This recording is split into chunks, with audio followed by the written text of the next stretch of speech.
Singapore is known for having two seasons, hot and wet during the monsoon season. Perhaps we should add another, which is hazy. That's right, the haze is back.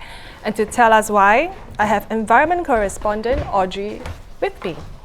Hi Audrey. Hi Alyssa. Right. So why is the haze back and for how long? Okay, so whether we experience haze in Singapore depends on three main factors. So firstly, whether there are fires going on in the places nearby.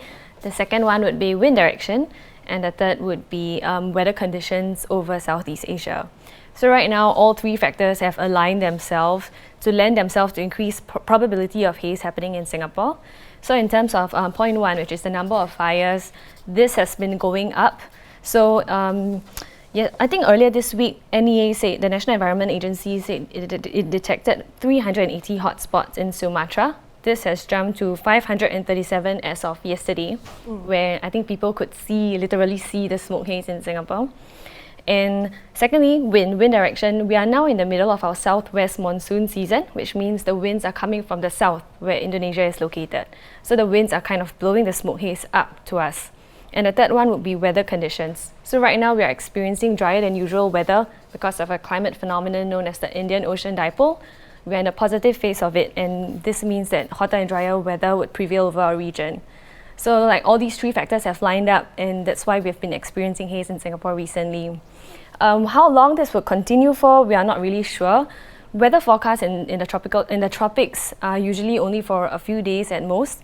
And so far, the forecast coming out from NEA has been that, we can continue to expect hazy conditions in the days ahead. So we either hope for rain to clear the haze, or we hope for strong winds to blow the haze away. Is that right? We hope for winds blowing from a different direction. Right. Yeah. So is there anything else maybe the public can do to keep themselves aware of the air levels, the healthy range? Yeah, so they could just monitor the National Environment Agency's website and monitor the Pollutant Standards Index. So in Singapore, the government has said that we should use the 24-hour PSI as more of a gauge for health activities. So once it crosses into the unhealthy range, which it almost did yesterday, but we just stopped shy of that boundary, people should kind of reduce the outdoor activities. But I mean, if you see the conditions outside that are a bit hazier than usual, you can also refer to the 1-hour PM 2.5 readings. These readings are also provided on NEA's website, and they kind of could give you a gauge of whether you would personally want to go out or not. So, yeah. But what is the likelihood of us having to book a flight out of Singapore to avoid the haze? Oh, unlikely.